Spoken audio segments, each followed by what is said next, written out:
கர்த்தர் தாமே உங்கள் யாவரையும் அதிகமாக ஆசீர்வதிப்பாராக. அல்லேலூயா. தமது வாக்குத்தத்தங்கள் எல்லாவற்றையும் உங்களுடைய வாழ்க்கையில் ஆமென்றும் ஆமேன் என்றும் நிறைவேற்றுவாராக. அல்லேலூயா. கடந்த வாரத்தில் உங்களை பார்க்க முடியல, ஊழியங்களுக்கு காரணமாக கடந்து போயிருந்தேன். இன்று உங்கள் எல்லாரையும் பார்ப்பது எனக்கு மிகுந்த சந்தோஷம். ஆமேன். என்ன பார்க்குறது உங்களுக்கு ரொம்ப வருத்தம் மாதிரி பார்க்குறீங்க. கொஞ்சம் சிரிச்சிங்கன்னா சந்தோஷமாக இருக்கும். Thank you so much for your honourable response. கர்த்தருக்கு மகிமை செலுத்துவதாக, மகிமை உண்டாவதாக. என்றென்றேக்கும் இருதயத்திலிருந்து ஆண்டவருக்கு ஸ்தோத்திர பலிகள் எழும்பிக் கொண்டே இருக்கட்டும். அல்லேலூயா. இந்த நாளிலும் நம்ம ஆண்டவருடைய வார்த்தைக்கு கடந்து போகிறோம். ஒரு கதை சொல்ல போகிறேன் உங்களுக்கு. அந்த கதையில் நீங்கள் பதில் சொல்ல போகிறீங்க எனக்கு. அதுக்கப்புறம் நம்ம வார்த்தைக்கு நேராக போகலாம். ஒரு உத்தமமுள்ள ஒரு எஜமானன் இருக்கிறார், நல்ல நீதியுள்ள எஜமானன். அவருடைய பங்களா நல்ல பண்ண வீடு. அங்கே ஒரு வாட்ச்மேன், ரொம்ப நல்ல வாட்ச்மேன், 20 வருஷமா ஒரே வாட்ச்மேன். ஓடி ஓடி எஜமானுக்கு கேட்டு திறப்பார், ஓடி ஓடி பணிவிட செய்வார். அந்த மாதிரி வேலைக்காரங்கெல்லாம் கிடைக்க மாட்டாங்க. அப்படிப்பட்ட ஒரு பணிவிடக்காரன். எஜமான் பிஸ்னஸ் விஷயமா ஃபாரின் போகணும். நாளைக்கு காலையில் அவருக்கு 7 மணிக்கு ஃப்ளைட். அவர் 6 மணிக்கெல்லாம் இங்கேருந்து புறப்பட்டு போகணும். எல்லாம் பேக்கப் பண்ணி திங்ஸ் எல்லாம் ரெடி பண்ணி வச்சாச்சு. எஜமான் ஊருக்கு போகிறார்ல, ரெடி பண்ணி வச்சாச்சு. காரெல்லாம் தொடச்சி டிரைவரை வர சொல்லியாச்சு. காலையில் 5 மணிக்கு இந்த வாட்ச்மேன் வேக வேகமாக கதவு தட்டுறாரு. லைட் எரியுது, எல்லாம் கிளம்பிட்டு இருக்கிறாருல எஜமான். வேக வேகமாக கதவு தட்டுறாரு. என்னன்னா வாட்ச்மேன், என்னன்னா நான் எஜமானை பார்க்கணும். என்னையா அவர் கிளம்பிட்டு இருக்காரு, நான் எஜமானை பார்க்கணும். தள்ளு ஐயா, அந்த மாதிரி வாட்ச்மேன் உங்களை பார்க்கணுன்றாரு. ஸோ வர சொல்ல உள்ள. எஜமான் நீங்கள் இன்னைக்கு போவேணாம். என்னடா சொல்கிற, ஃப்ளைட்டெல்லாம் புக் பண்ணியாச்சு, இப்போ இப்படி சொல்லிட்டு இருக்கிறேன். நான் ஒரு கனவு கண்டேன், நீங்கள் போகிற ஃப்ளைட்டு டமார்னு வெடிச்சு செதறது. யாருன்னா இப்படி சொன்னால் என்ன பண்ணுவோம்? அசுத்த வல்லமைய போ, அப்பால போன்னு நம்ம சொல்லுவோம் இல்லையா? ஆனால் அந்த எஜமான் ஒரு நிமிஷம் யோசித்தாரு. அப்படியா, நீ காண்ற கனவு நடக்குமா? ஆமாம் ஐயா நடக்கும். உடனே சரிப்பா, கேன்சல் பண்ணிடு, காசு போனால் போதும், உயிர் தான் முக்கியம். ஃப்ளைட்டை கேன்சல் பண்ணிட்டாங்க.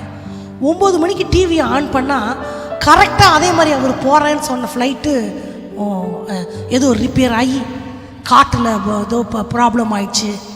நிறைய பேர் உயிருக்கு போராடிட்டு இருக்கிறாங்க, நியூஸ் வருது. உண்மை சம்பவம் இல்லை, அப்படி பார்க்காதீங்க, கற்பனை கதை தான். அப்படி பார்க்குறீங்களே, நடந்துருந்தா எப்படி இருக்கும்? ரைட், நடந்துருச்சு. எஜமான் அந்த வாட்ச்மேனை கூப்பிட்டு நிறைய வெகுமதி கொடுக்குறார். எதுக்கு? உயிரை காப்பாற்றலாம்ல. நிறைய காஸ்ட்லி கிஃப்ட் எல்லாம் கொடுத்தாரு. கொடுத்துட்டு இனிமே நீ வேலைக்கு வரக்கூடாதுப்பா, நீ போ. எல்லாருக்கும் ஒரே ஆச்சரியம். ஏன்? உயிரை காப்பாத்தி இருக்கிறான், எவ்வளவு நல்லவன், அவனை எதுக்கு வேலையை விட்டு தூக்கணும்? கிறுக்கு பிடிச்சிருச்சா இவருக்கு? கரெக்ட். நீ ஏன் கனவு கண்ட? ஓ வேலை வாட்ச்மேன் வேலை. நீ வாட்ச்மேன் வேலை பார்த்துட்டு படுத்து தூங்கினா என்ன அர்த்தம்? அந்த வேலைக்கு நீ லாய்க்கு இல்லை. நீ என் உயிரை காப்பாத்துனதுக்கு நான் உனக்கு வெகுமதி தரேன். அஃப்கோர்ஸ் என் உயிரை நீ காப்பாத்துனது எனக்கு சந்தோஷம். But you are not fit to this job. நீ வாட்ச்மேனாக இருக்கணும், தூங்க கூடாது. நீ தூங்குறது ஒரு ரூமில் படுத்து தூங்கலாமே. உனக்கு சம்பளம் கொடுத்து யூனிஃபார்ம் போட்டு கேட்டில் உட்கார வைக்க வேண்டிய அவசியம் நமக்கு இல்லை. இதில் நான் என்ன சொல்ல விரும்புகிறேன்னா, ஜாக்கிரதை. தன் வேலையில ஜாக்கிரதை உள்ளவன் அவன் நீசருக்கு முன்பாக நிற்க மாட்டான், ராஜாக்களுக்கு முன்பாக நிற்பான். ஜாக்கிரதை உள்ளவனுடைய கை ஆளுகை செய்யும். அல்லேலூயா. ஜாக்கிரதையாய் நம்ம வாழ வேண்டிய ஒரு காலம்.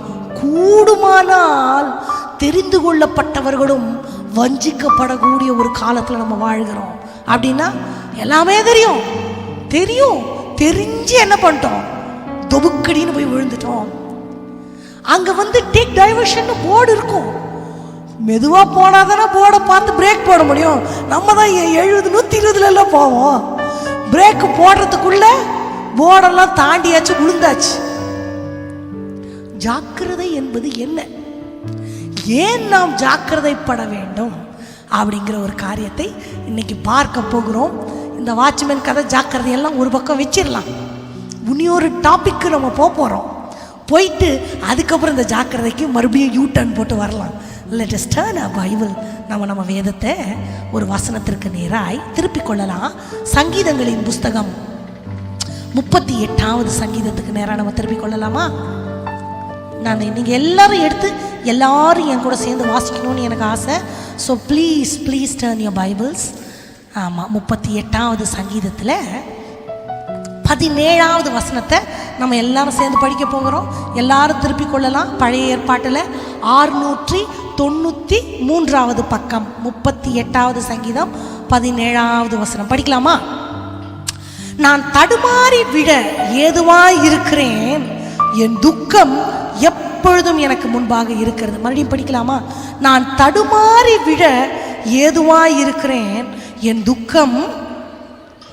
ஆஹா, ஒரு வாக்குதத்தமான சந்தோஷமான வார்த்தையை கேட்கலான்னு நான் வந்தேன். தடுமாறுறது விழுறதுன்னு பேசுறோமே அப்படின்னு நினைக்க வேண்டாம். தடுமாற்றம் என்பது என்ன? தவறி விழுவது அல்ல. சில பேர் சொல்லுவாங்க, நான் அங்கதான் நான் தடுமாறிட்டேன்.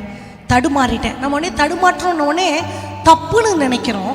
நோ, ஆக்சுவலி தடுமாற்றம் என்பது என்னன்னா, சப்போஸ் டு ஃபால், உழ போறேன், உழுந்துருவனோ மாட்டேனோ அப்படிங்கிற ஒரு டயலமா.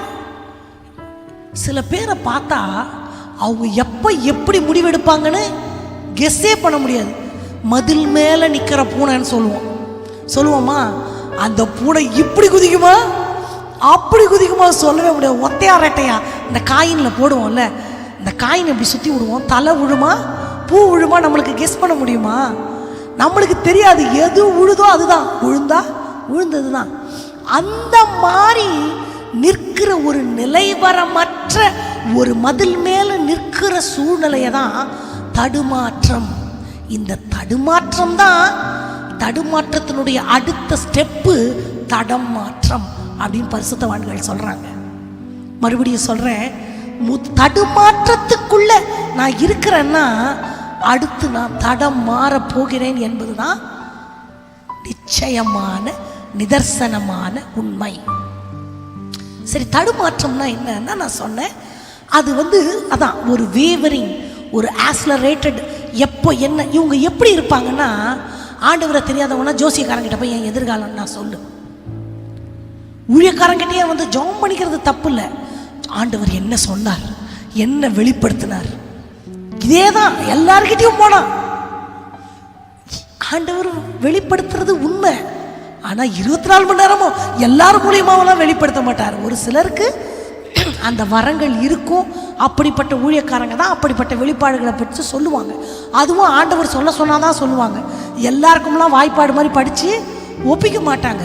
ஆனா நம்ம ஆண்டவர் பிள்ளைங்க, ஆண்டவர் என்ன வெளிப்படுத்தினார் சொல்லுங்க. யாராவது ஒருத்தர் நம்ம பேரை சொல்லி கூப்பிட்டா, ஐயோ சாமி, நம்மளுக்கு அப்படியே ஏதோ ஒரு வரம் கிடைச்ச மாதிரி. இன்றைக்கும் இந்த பேரை சொல்லி யாராவது, அது நான் தவறுன்னு சொல்லல, அதுவே வாழ்க்கை என்று போகிறவர்கள் நம்ம அல்ல. அதற்கு பின்பாகவே போக வேண்டும் என்பது அல்ல. கூப்பிட்டாதான் ஆண்டவர் கூப்பிட்டாருன்னு அர்த்தமா?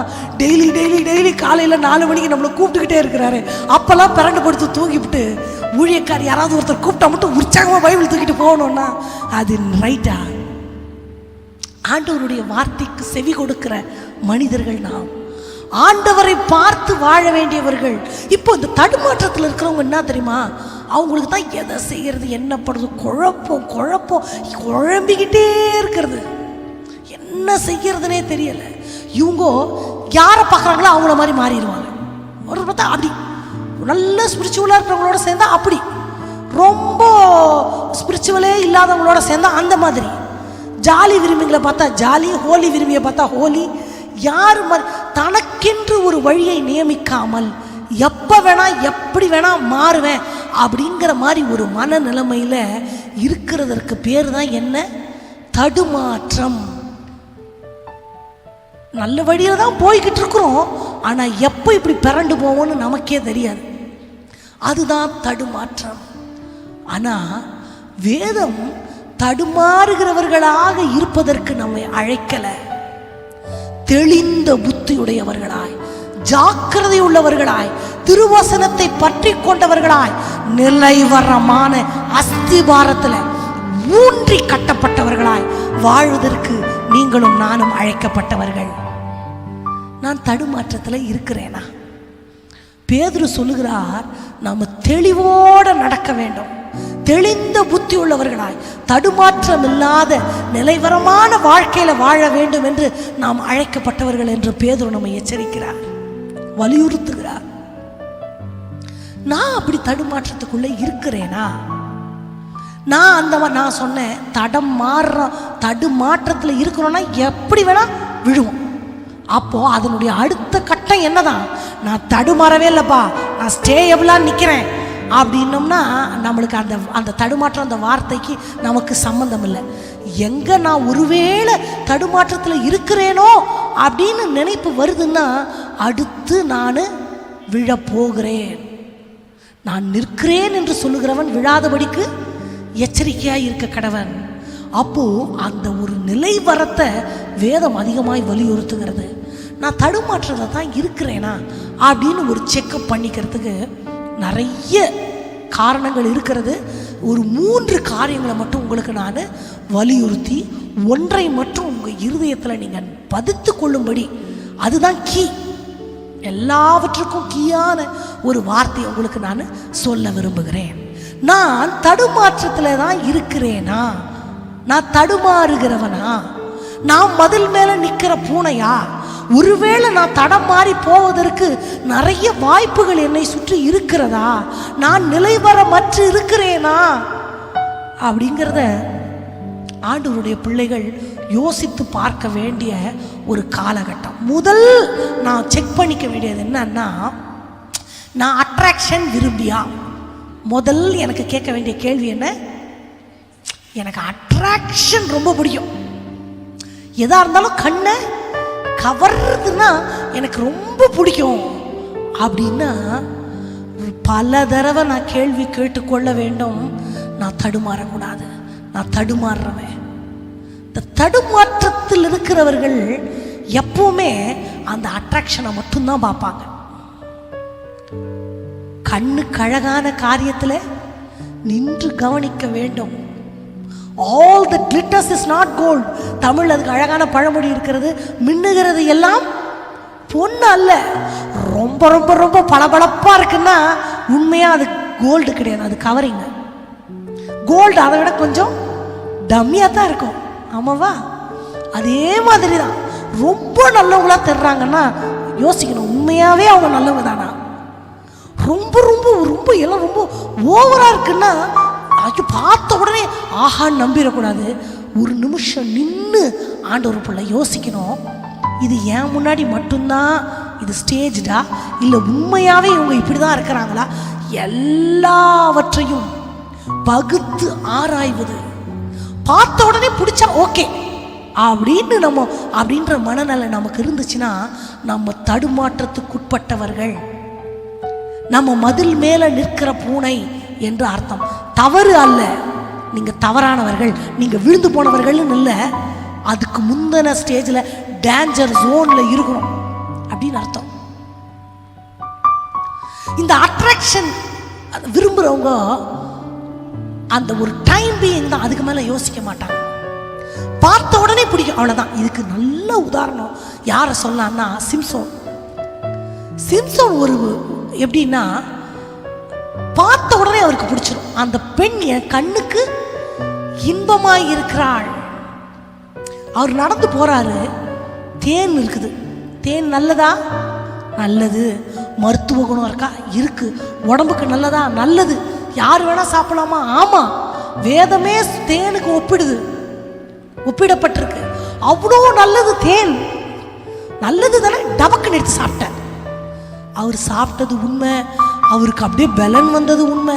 யுத்தம் பண்ணி விடாய்த்திருக்கும் பொழுது தேனை சாப்பிட்டா கண்கள் திறக்கப்படுவது உண்மை. தேன் நல்ல உணவு, மட்டா சாப்பிடுன்னு வேதம் சொல்லுது. ஆனால் எங்கெல்லாம் இந்த ஆனால் வருதோ அங்கதான் நின்று கவனிக்க வேண்டும். அந்த நின்று கவனிக்க தடுமாறுறது தான் தடம் மாறுவதற்கு காரணமாகும். ஏன் இந்த தேன் நல்லதுதான், ஏன் சாப்பிடக்கூடாது? அது இருக்கிற இடம் சுத்தம் அல்ல, அது சடலத்துல இருக்கு. நீங்க வசனம் தெரிஞ்சவங்க. இவன் நசரேயன், ஏற்கனவே செத்ததை இவன் சாப்பிடக்கூடாது. நசரேயன் எல்லார மாதிரி வாழக்கூடாதுப்பா. அவனுக்கு பயங்கர ரெஸ்ட்ரிக்ஷன். அவன் சவரம் பண்ணக்கூடாது, அவனுக்கு நிறைய இருக்கு. இப்படிதான் வாழணும்னு எல்லார மாதிரி வாழாம ஒரு வரைமுறைப்படுத்தப்பட்ட வாழ்க்கை நசரேயனுடைய வாழ்க்கை. அவன் மரித்த சடலத்தை அவன் புசிக்க கூடாது. இப்போ அவன் போயிட்டு இருக்கிறான். போகும்போது பார்த்தா இவன் கிழிச்சு போட்ட சிங்கம் தான் அது. அது என்ன ஆச்சு, உடம்பெல்லாம் அழுகி அதோட எலும்பு கூட்டில் தேன் என்ன பண்ணியிருக்கு, கூடு கட்டி இருக்கு. நசரேய விரதம் மறந்து போச்சு, அது செத்த சடலம் மறந்து போச்சு. அது என்னமோ தேன் தான், ஆனா இருக்கிற இடம் சரியில்லை. அவங்க சாப்பிட்டாங்களே, இவங்க சாப்பிட்டாங்களே, அவங்க சாப்பிடலாம், நீ சாப்பிடக்கூடாது. நீ நசரேயன், நீ தேவனுடைய மனுஷன், நீ வேதத்தின்படி நடக்கிறவன். அவன் போற வழியில நானும் போக கூடாது. அவன் போனா வேணா ரைட்டா இருக்கலாம், நான் போனா அது ரைட்டு கிடையாது. இது எல்லாம் மறந்துடும். தேனை தானே சாப்பிட்டேன், பைபிளே தேன் சாப்பிட சொல்லியிருக்குல்ல, தேனை தானே சாப்பிட்டேன். அட ராசா, அது இருக்கிற இடம் சரியில்லை. இது எதுவுமே அதை சுத்தி இருக்கிற எல்லாம் மறைக்கப்பட்டு கண் குருடாக்கப்பட்டு கண் சொருகி போன குருடன்ன்றது நான் உங்களுக்கு சொல்லியிருக்கிறேன். கண்ணு சொருகிருச்சுன்னா எப்படி இருக்கும்? தூக்கம் வரும்போது என்ன பண்ணும்? கண் அப்படியே சொருகும். பிரசங்கம் பண்ணும்போது சில பேருக்கு கண்ணு அப்படியே இப்படி பார்க்குற கண்ணு இருக்கு இருக்கு இருக்கு இருக்கு இருக்கு இருக்கு இப்படி போயிடும். ஆமாவா? ஆமாம். இந்த கண்ணு சொருகிச்சுன்னா என்ன ஆகும்னா, இப்படி கண்ணு இப்படி இருக்கும்பொழுது ஃபுல் விஷன் கிடைக்கும். இந்த இமை அப்படி சோர்ந்து கீழே போயிடுச்சுன்னா இங்கே இருக்கிறது மட்டும்தான் தெரியும். இந்த ஃபர்ஸ்ட் லைனில் இருக்கிறவங்க மட்டும்தான் எனக்கு தர்றாங்க, அவங்களாம் தெரிய மாட்டாங்க. கண் சுருகி போகிறதுன்னா அது மட்டும்தான், மற்றதை பற்றி யோசிக்கவே மாட்டாங்க. அது பிணத்துல இருக்குப்பா, அது தேன் தான், அதுல எந்த சந்தேகமும் இல்லை. ஆனா அது அழுகிய பிணங்களுக்கு மத்தியில இருக்கு. அதை நீ சாப்பிடக்கூடாது. சாப்பிட்டேன்னா செத்தா போயிட்டேன், நல்லா தானே இருக்கேன், லாஜிக்கு கரெக்டு. ஆனா இட் இஸ் நாட் பிப்ளிக்கல். அந்த அட்ராக்ஷனை மட்டும்தான் அவங்களுக்கு வேணும். எனக்கு பிடிச்சிச்சு அவ்வளவுதான், I don't father about anything. அந்த மாதிரி மனநிலைமை எனக்கு இருக்குன்னா நான் தடம் மாறுகிறதற்கு ஏதுவான தடுமாற்றத்திலே நிற்கிறேன் என்று அர்த்தம். நீங்க ஒரு இந்த ஸ்டோரி நம்ம எல்லாருக்கும் தெரிஞ்சிருக்கும். ஆமையும் முயலும் ரேஸ் வச்சுச்சான். ஆமாவா? என்னாச்சு? ஆமைக்கும் முயலுக்கும் ரேஸ். யார் போய் டார்கெட்டை ஃபர்ஸ்ட் தொடரமோ வின்னர்னு நம்ம எல்லாருக்கும் தெரிஞ்ச கதை. ஆமை மெதுவாக போச்சு, முயல் தாவி தாவி பாதி தூரம் போயிடுச்சு. இந்த சோம்பேறி வர்றதுக்குள்ள நான் ஒரு தூங்கி எந்திரிச்சிடலான்னு தூங்குச்சு. இப்போ பிந்தினோர் முந்தினோர் ஆயிட்டாங்க, முந்தினோர் பிந்தினோர் ஆயிட்டாங்க.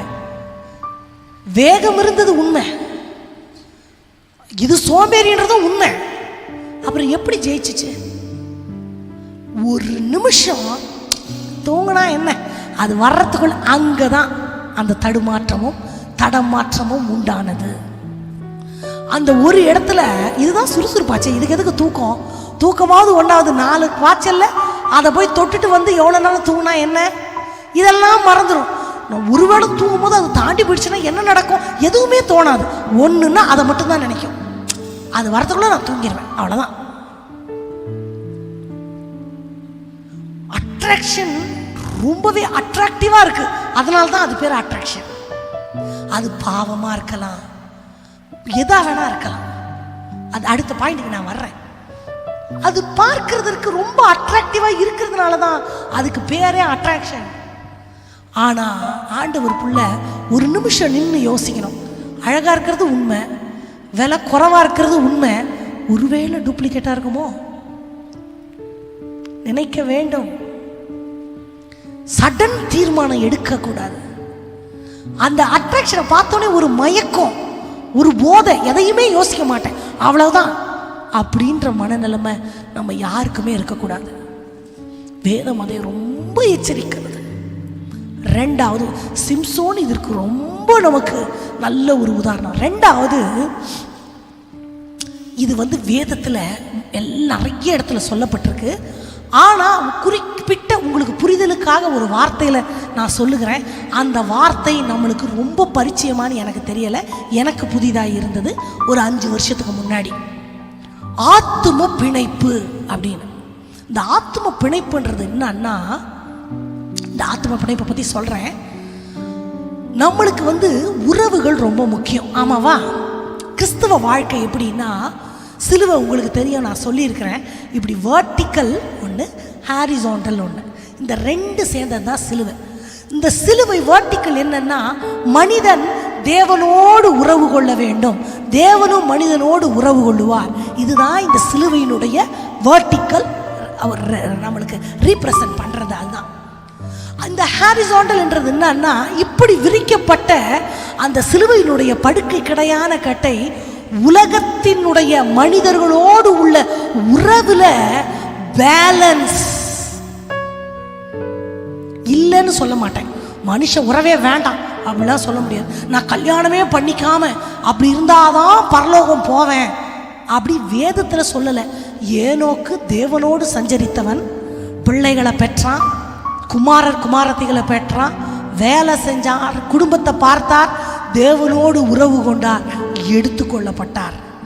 சிலர் ஆண்டவர் அப்படி திருமணம் செய்யாம வாழ்வதற்கென்று அபிஷேகித்திருப்பார். அந்த பரிசுத்தவான்களை பத்தி நான் சொல்லல. அப்படி இல்லாமல் குடும்ப வாழ்க்கையில இருந்து உறவு, சொந்தம், நல்லது கெட்டது எல்லாவற்றையும் பார்த்து கொண்டும் தேவனோடு உள்ள உறவுல நேர்மையாய் நடக்கிறதை பத்தி நான் பேசுகிறேன். இதுல மனுஷரோட உறவு இல்லாம ஊழியம் செய்ய. உங்க எல்லாரையும் பகைச்சுக்கிட்டு இங்க நின்று நான் பிரசங்கம் பண்ணா நீங்க கேட்பீங்களா? முதல்ல கண்ட சகோதரன் இடத்துல நீ அன்பு கூறு, காணாத தேவன் இடத்துல அப்புறம் அன்பு கூறலாம் அப்படின்னு சொல்லுவோமா இல்லையா? ஆனால் இந்த உறவுகள், அந்த உறவு கணவனா, மனைவியா, சொந்தமா, நண்பனா, வயசானவங்களா, பாட்டி தாத்தாவா, ஏஜ் லிமிட் இல்லை, அதுக்கு லாஜிக் எதுவுமே இல்லை. எப்பேற்பட்ட உறவா இருக்கட்டும், உறவா கீழ்ப்படிதலா அப்படின்னு ஒரு கேள்வி கேட்கும் பொழுது, எப்பேற்பட்ட உறவையும் உதறிட்டு நான் கீழ்ப்படிதல் என்ற ஒரு வார்த்தைக்கு செவி கொடுப்பேன் அப்படின்ற மனநிலைமை நமக்கு இருக்கா? நான் சொல்றேன், உங்களுக்கு புரியணுன்றதுக்காக மறுபடியும் சொல்றேன். ஆத்தும பிணைப்புன்றது என்ன தெரியுமா? யாரோ ஒருத்தரோட மனசு ரொம்ப ஒன்றி போயிடும். அவங்க நமக்கு கேடு செய்யறாங்கன்னு தெரிஞ்சுமே நாம அவங்கள விட்டு நம்மளால பிரிய முடியாது. நான் ரொம்ப நேசிச்சிட்டேன் பாஸ்டர், லவ் மட்டும் சொல்லல, நான் அதுல லஸ்ட் இச்சை இருக்கலாம், இல்லாம கூட இருக்கலாம். 90 வயசு பாட்டியும் 10 வயசு குழந்தையும் கூட இருக்கலாம். அதுல யாருமே அவங்கள பிரிக்க முடியாது. அதுல இச்சை இல்லை, அதுல தப்பான உறவு கூட இல்லை. ஆனாலும் ஆண்டவரை நினைச்சாலும் அவங்கள விட்டு நான் பிரிய மாட்டேன். அவங்க இல்லைன்னா எனக்கு பைத்தியம் பிடிச்சிரும், அவங்கள பார்க்கலன்னா நான் மென்டலி நான் இல் அப்படின்ற மாதிரி ஒருத்தரும் நம்மளுக்கே தெரியாது. நம்மளே யார் கூடனா அப்படி இருப்போம், தெரியுமா உங்களுக்கு? அவங்களுடைய பிரிவுல தான் தெரியும் ஏன் நான் இவ்வளோ இப்படி இருக்கிறேன் அப்படின்னு. அவங்க பேசலன்னா என்னால் இருக்க முடியாது, அவங்கள்ட்ட ஃபோன் பேசலன்னா என்னால் இருக்க முடியாது. இப்படி ஆண்டவரை விட நம்ம எதை அதிகமாக நேசித்தாலும் அது விக்கிரகம். வேதம் நமக்கு அப்படி சொல்லுது, ஆமாவா? அதை ஒத்துக்கிறீங்களா? அப்போ அது உங்க பாஸ்டரா, ஊழியக்காரர், நம்ம பாஸ்டர்னு சொல்லலை, ஏதோ ஒரு ஊழியக்காரர் கூட அப்படிதான் டெய்லி பேசிடணும், டெய்லி பார்த்துடணும், இல்லைன்னா என்னால் இருக்கவே முடியாது அப்படின்ற ஒரு பியாண்ட் த லிமிட் நம்ம போயிட்டோம் அப்படின்னா அதுக்கு பேரு ஆத்தும பிணைப்பு. அது தவறே இல்லாம கூட இருக்கலாம், தப்பானவங்களே இல்லை. ஏங்க 90 வயசு பாட்டி, எனக்கு அம்மச்சி, அவங்கள போய் தப்பா பேசுறீங்களே, இருக்கட்டும். ஜபம் கூட அவங்க கிட்ட பேசலன்னா என்னால ஜெபம் பண்ண முடியாது, அப்படி இருக்கிறாங்க. அதுல லாஜிக்கே இருக்காது. இந்த ஆத்தும பிணைப்புக்கு உட்பட்டவங்க என்ன தெரியுமா பண்ணுவாங்க? இது தப்பு இல்லை, ஒருத்தரை நேசிக்கிறது போய் தப்பா? ஒருத்தவங்களை உண்மையாக நேசிக்கிறது ஒரு தப்பா? நான் உங்களுக்கு உதவி தானே செய்கிறேன். நான் என்ன அந்த பாட்டியை கல்யாணமாக பண்ணிக்க முடியும்? அந்த தாத்தாவை நான் என்ன கல்யாணமாக பண்ணிக்க போகிறேன்? லவ்வாக பண்ணுறேன், சும்மா மனசில் நேசிக்கிறேன். இதெல்லாம் தப்பா? அப்படின்னு தான் இது ஆரம்பிக்கும். கொஞ்ச நாள் ஆனதும் இந்த ஒரு உறவுக்காக மற்ற உறவுகள் எல்லாம் என்னை பகைப்பாங்க. இதுக்காக இவங்களெல்லாம் இழந்துடுறோமே தப்புனே தோணாது. நீ சொன்னா எனக்கு என்ன? ஊர் உலகமெல்லாம் ஒரு மாதிரி பேசும். இது என்ன கொஞ்சம் ஓவரா தெரியுது? பெண்ணும் பெண்ணும் கூட இருக்கலாம், ஆணும் ஆணும் கூட இருக்கலாம். No gender, no age limit, no lust, nothing. அதுல ஒரு இச்சை கூட இருக்காது. ஆனா அவங்க இல்லாம நான் இருக்க முடியாது, அவங்க இல்லாம நான் இருக்க முடியாது, அவங்க இல்லாம நான் இருக்க முடியாதுன்னு ஒட்டிக்கிட்டு இருப்போம். மற்றவங்க எல்லாம் ஒரு மாதிரி பேசினாலும் அதை பத்தி கவலைப்பட மாட்டோம். நீ என்ன பேசினா எனக்கு என்ன? இதனால நிறைய பேர் நம்ம இழப்போம், அதை கவலைப்பட மாட்டோம். இழந்தா எனக்கு என்ன? என்ன அவங்ககிட்ட இந்த ட்ரக்ஸ் எடுக்கிறவங்க பார்த்தீங்கன்னா, ட்ரக்ஸ் சாப்பிடாட்டி அவங்க ஒரு மாதிரி ஆயிடுவாங்க. பியாண்ட் த லிமிட், அந்த சோஷியாலஜி தாண்டி அவங்க போகும்பொழுது அந்த ஒரு குறிப்பிட்ட லெவலுக்கு மேலே போயிட்டு அது இல்லாமல் அவங்களால இருக்க முடியாது. அந்த மாதிரி மனித உறவு ஆயிடும். அந்த நேசிச்சா எல்லாரையும் தானே நேசிக்கணும். அது என்ன ஒருத்தரை மட்டும் அப்படி? அவங்க இல்லாமல் இருக்க முடியாது, இருக்க முடியாது, இருக்க முடியாது. அவங்க பேசலாம், என்னால் ப்ரேயர் கூட பண்ண முடியாது. இந்த மாதிரி யாரு கூடயாவது ஒட்டிக்கிட்டோம்னா பயங்கரமான வேதம் அறிவிருக்கிற ஒரு செட்டானிக், அது செட்டானிக் ஒரு ரிலேஷன்ஷிப். அது இந்த மாதிரி இருக்கிறவங்க கட்டாயமா எங்கேயாவது ஒரு இடத்துல தடம் மாறுவாங்க. அது இச்சைக்கு நேராகவும் வழி நடத்தும். இது டெலிபரேட்டா நம்ம நிறைய பேருக்கு இந்த ஆத்தும பிணைப்பை பத்தி நமக்கு தெரியாது. ஆனா இது பிசாசுடைய ஒரு ட்ராப். நீங்க ரொம்ப நேசிக்கிறவங்களை நினைச்சு பாருங்க. ஒரு மாசம் கூட பேசாம நான் இருந்திருக்கிறேன், அவங்க இல்லாம எப்படி வேணாலும் நான் இருக்க முடியும். அவங்கள விட்டுருன்னு இப்போ அவங்க வேண்டாம், அந்த உறவு உனக்கு வேண்டாம், நான் தப்பாவா பேசுறேன், நல்லவங்க என்ன டெய்லி ப்ரேயர் பண்றாங்க, பரவாயில்ல. ஒரு கணவர் வேணான்றாரு, ஏன் விட முடியல? நம்மள அறியாமையே அப்படி ஒரு பாண்டேஜ் கட்டுக்குள்ள நம்ம போயிடுவோம். இது ஒரு தடுமாற்று. இப்படிப்பட்ட எந்த ஒரு மனுஷனுடைய அன்புக்காவது நான் அடிமையாகிறேன்னு நினைச்சு பார்க்கணும். எல்லாரும் நமக்கு வேணும், எல்லா மனுஷரையும் நம்ம நேசிக்கணும். உங்களை நான் நேசிக்காம இந்த ஊழியம் எனக்கு இல்லை. இங்க நீங்களாம் இல்லாம தனியா நான் இங்க பிரசங்கம் பண்ண முடியாது. எல்லாரையும் நேசிக்கிறது அது ஓகே. ஒருத்தரோட மட்டும் பல்லி மாதிரி ஓட்டிக்கிட்டு அது என்ன? அங்க நினைச்சு பார்க்கணும். நினைச்சு பார்க்க முடியாத அளவுக்கு என் மைண்டை இன்னொருத்தர் ஆக்குப்பை பண்ணி இருக்கிறாங்கன்னா அங்க நான் பிசாசுக்கு இடம் கொடுத்துட்டேன்னு அர்த்தம். நான் முதல்ல சொன்னேன், அட்ராக்ஷன் பிரியனா நான். கண்ணுக்கு அழகாக தான் ரொம்ப பிடிக்கும், அதை பற்றி யோசிக்கவே மாட்டேன். அது எவ்வளோ விலைன்னு யோசிக்க மாட்டேன், அது எனக்கு தேவையா யோசிக்க மாட்டேன். இதை வச்சுருந்தா மற்றவங்க என்ன என்ன நினைப்பாங்க எதுவும் தோணாது. எனக்கு பிடிச்சிச்சு நான் செய்வேன். மனித உறவு யாருன்னா பாசம் கட்டினா உடனே ஐயா ஃப்ளாட். அப்புறம் ஒரு டைலாக், நான் அன்புக்கு நான் அடிமை அப்படின்னு. அன்புக்கு அன்பு காட்டணும், அடிமையெல்லாம் ஆக வேண்டிய அவசியம் இல்லை. நீங்கள் அன்பாக இருக்கிறீங்களா? நான் அன்பாக இருக்கிறேன். நீங்கள் என்னை கூப்பிட்டு சாப்பாடு போட்டிங்களா? நானும் சாப்பாடு போடுறேன். உங்கள் அன்புக்கு நான் நன்றியாக மறு உத்தரவு செய்யலாம். அந்த அன்புக்காக அடிமை ஆகிட்டு என் சுய கௌரவத்தெல்லாம் விட்டுட்டு, மற்றவங்க என்னை பற்றி கேவலமாக பேசுறதெல்லாம் விட்டுட்டு, எல்லாத்தையும் விட்டுட்டு அந்த அன்பு பின்னாடியே போகிறேன்னா தட் இஸ் சம்திங் க்ரூக்கட்னு அர்த்தம். ஆண்டவர் பிள்ளைங்க, அது யாராவனா இருக்கலாம், ஊழியக்காரனா கூட இருக்கலாம், அவங்களுக்கு இல்லாம நான் இல்லை அப்படின்ற அந்த ரிலேஷன்ஷிப்ல ஒரு லிமிட்டுக்கு மேல நம்ம போறோம்னா நம்ம அங்க யோசிக்க வேண்டும். எந்த மனிதனுடைய அன்புக்கும் அப்படி அடிமை ஆகக்கூடாது ஆண்டவருடைய பிள்ளைகள். மூன்றாவது, இப்ப யூ டர்ன் போடுங்க, இந்த ஜாக்கிரதைக்கு வரலாம்.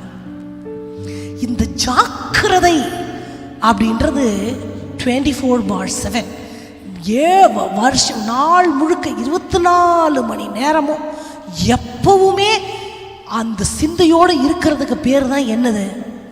ஜாக்கிரதை. ஒரு வாகனம் ஓட்டுறீங்கன்னா, கார் ஓட்டுறோம், நான் கார் ஓட்டிட்டு போறேன்னா பேசலாம், கூட வரவங்கள்ட்ட பேசலாம், ஜோக் அடிக்கலாம், சிரிக்கலாம், ஸ்நாக்ஸ் சாப்பிடலாம், இந்த கையில் ஒத்த கையில் தண்ணி குடிக்கலாம், எல்லாம் பண்ணலாம் கொஞ்சம் ஓட்ட பழகின பிறகு. ஆனால் இந்த கண்ணு மட்டும் ஒரு செகண்ட் விலகாமல் ரோட்டு மேலே இருக்கணும். அப்போ எனக்கு ஆபத்து இல்லை. ஒரு நிமிஷம் கூட இந்த கண்ணு என்ன பண்ணக்கூடாது, ரோட்டை விட்டு அப்படி இப்படி நகரக்கூடாது. ஓட்டுறவங்களுக்கு தெரியும். அதுதான் ஜாக்கிரதை.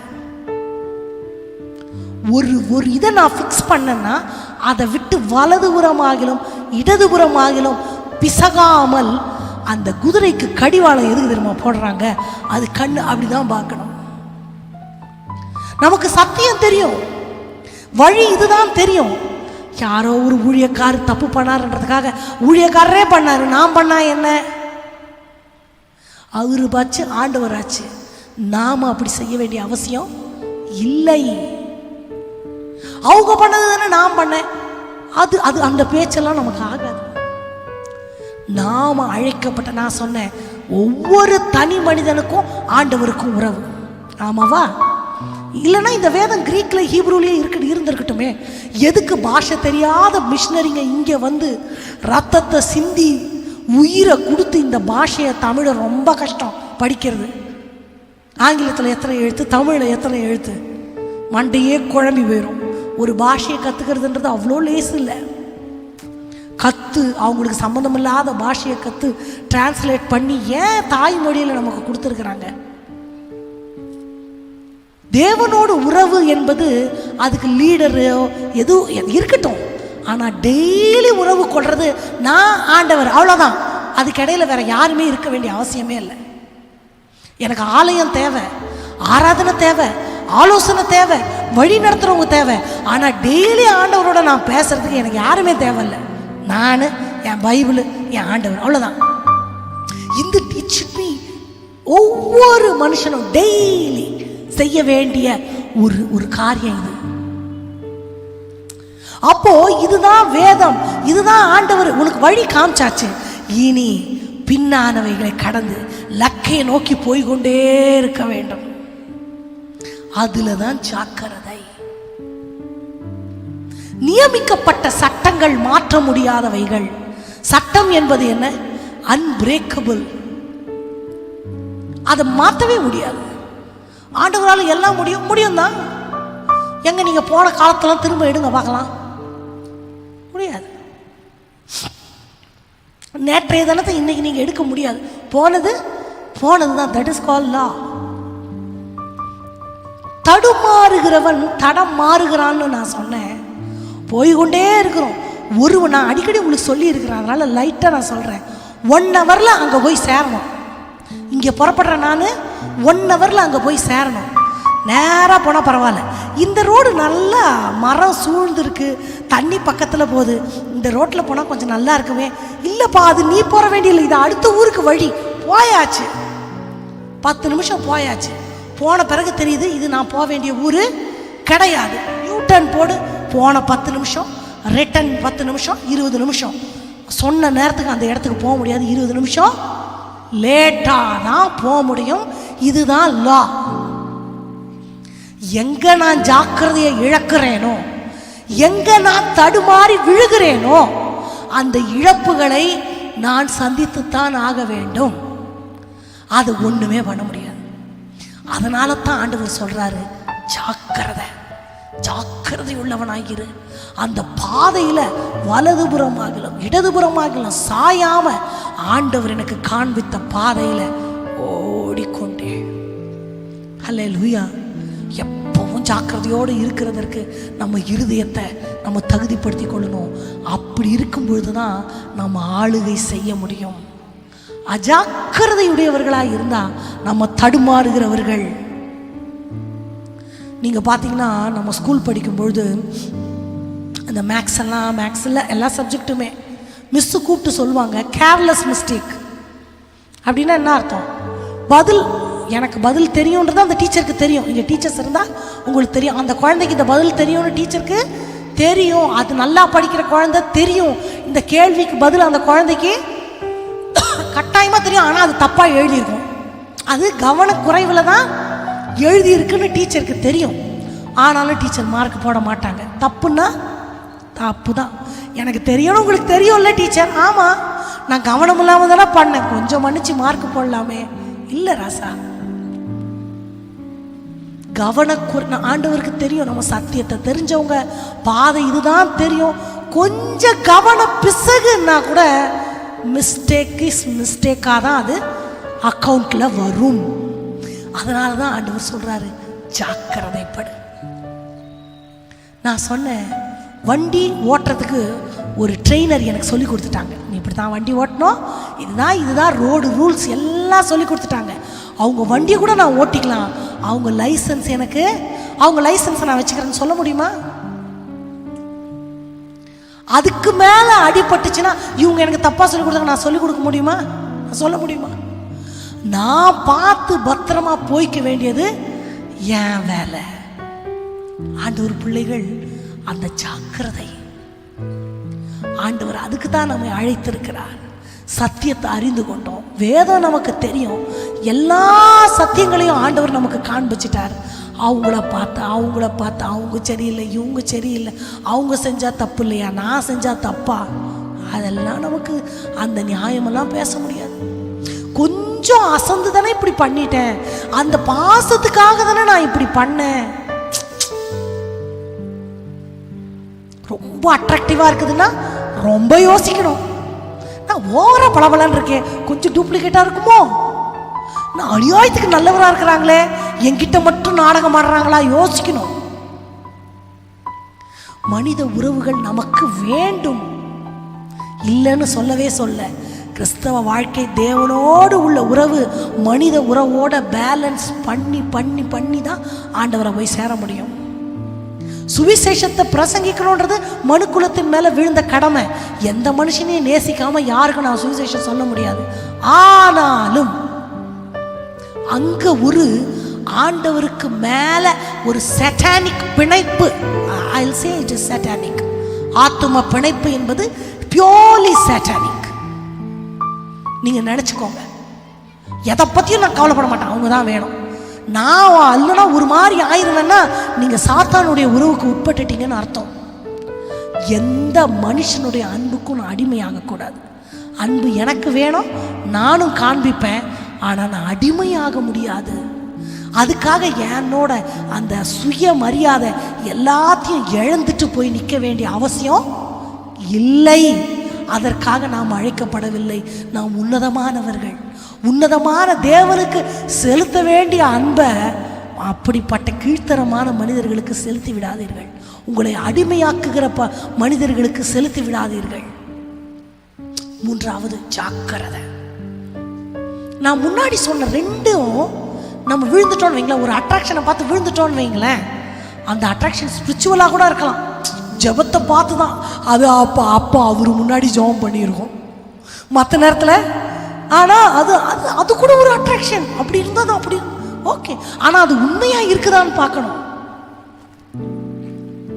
அவங்களுக்கு பரிதாபப்பட்டு தான் நான் அவங்கள நேசிக்க ஆரம்பித்தேன். பரிதாபம் எல்லை வரைக்கும் உட்பட்டது. ஒரு பிச்சைக்காரனை பார்த்து பரிதாபப்பட்டு போடுறேன்னா அந்த நிமிஷம் தான். வாழ்நாளெல்லாம் அவங்கள வீட்டில் வச்சு போடணும்னு அவசியம் இல்லை, மனசில் கோயில் கட்டி கும்பிடணும்னு அவசியம் இல்லை.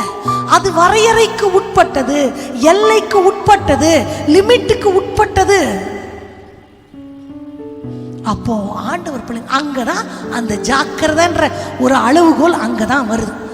செஞ்சோம், பார்த்து கொடுத்தோமா, உதவி முடிஞ்சிச்சு, தேங்க்யூ, காட் பிளஸ் யூ, பாய் வந்துடணும். அதுக்கு மேல போகக்கூடாது. ஆண்டவர் பிள்ளைங்க அங்கதான் அந்த ஜாக்கிரதைன்ற அளவுகோலை பயன்படுத்தணும். நம்ம எல்லாருக்குமே, இங்கே நிறைய பெண்கள் இருக்கிறீங்க, நம்ம எல்லாருக்குமே அந்த அலாரம் மண்டையில் ஒலிக்கும், எப்பவுமே ஒலிக்கும்.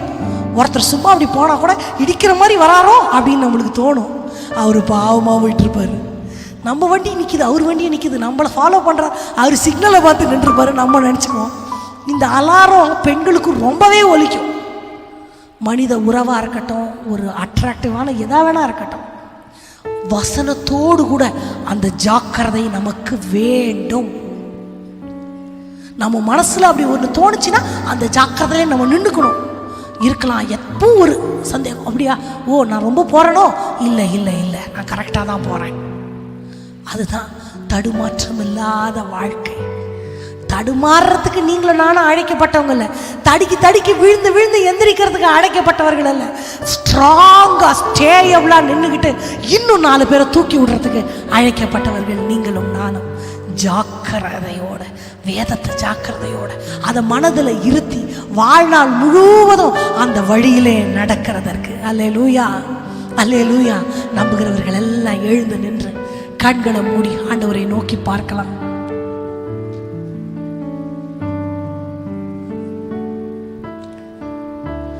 ஆண்டவர் காண்பித்து கொடுத்த பாதையில ஜாக்கிரதையோடு ஓடுவதற்கு. எப்பவும் தள்ளாடிட்டு இருக்கிறேன், எனக்கு தாங்கி பிடிக்க ஒருத்தர் வேணும் அப்படின்னு நான் இருக்க விரும்பலப்பா. நான் 4 பேரை தாங்கி பிடிக்கணும், நான் 4 பேருக்கு வழி சொல்லணும், நான் 4 பேருக்கு உதவியா இருக்கணும். அப்படி என்ன வச்சிருங்க ஆண்டவரே. 2 நினைவுகளால குந்தி குந்தி குந்தி நடக்கிற வாழ்க்கை எனக்கு இஷ்டம் இல்லப்பா. எல்லாரும் எனக்கு புத்தி சொல்றது எனக்கு இஷ்டம் இல்லப்பா. மற்றவங்க அன்புக்காக நான் என்னுடைய சுயமரியாதை எல்லாத்தையும் இழந்து பைத்தியக்காரனை போல பைத்தியக்காரிய போல நான் போகிற அந்த பிணைப்புல இருந்து கட்டவிழ்ப்பீராக.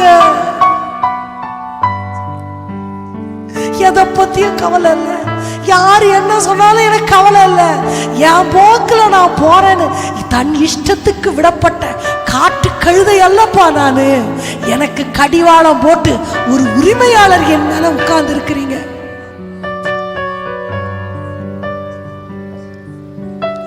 நீங்க போன்னு சொன்னா நான் போனோம், நீங்க நில்லுன்னு சொன்னா நிக்கணும். வரைமுறைப்படுத்தப்பட்ட ஒழுக்கமான வாழ்க்கைக்கு நான் அழைக்கப்பட்டிருக்கேன்ப்பா. அந்த உன்னதமான அழைப்பை நான் உணரணும்ப்பா. உம்மையே நோக்க, உம்மை மாத்திரம் நோக்க, என் கண்களை உண்மையில பதிய வைக்க.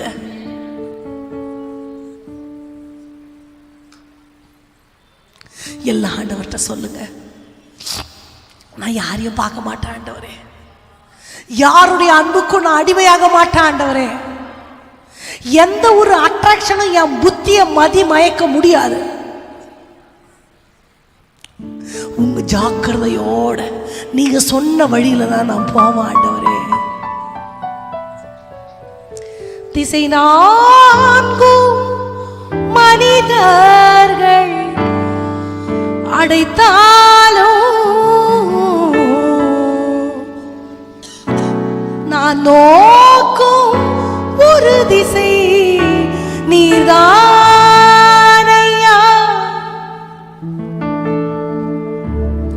நீங்க துவங்கின இந்த ஓட்டத்தை நீர் சொல்லும் வரையில் ஓடிடுவேன்.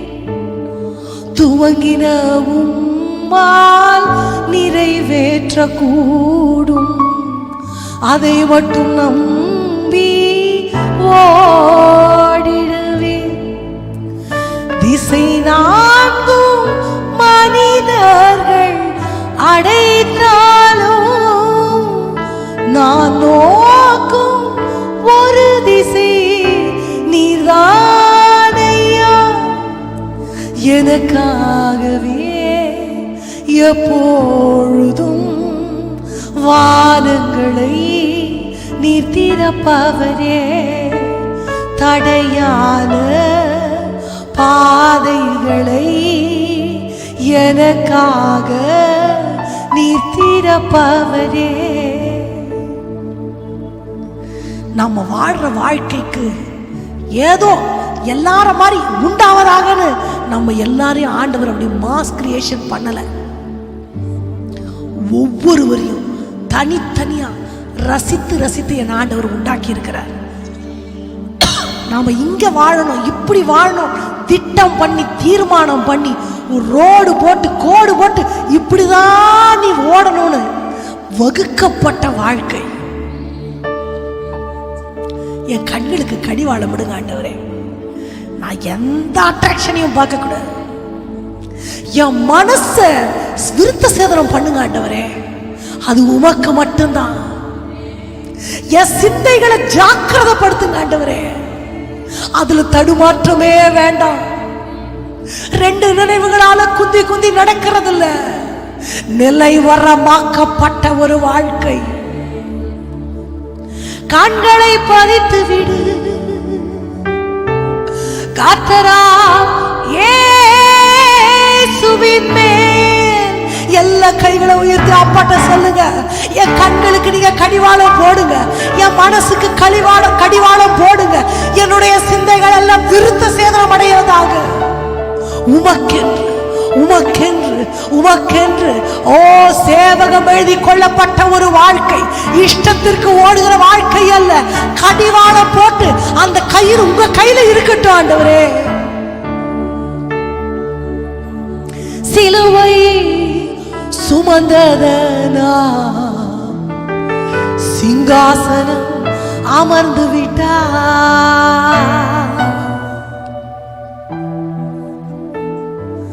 ஏனோதானோடு வாழறதுக்கு நீங்க என்ன அழைக்கலப்பா.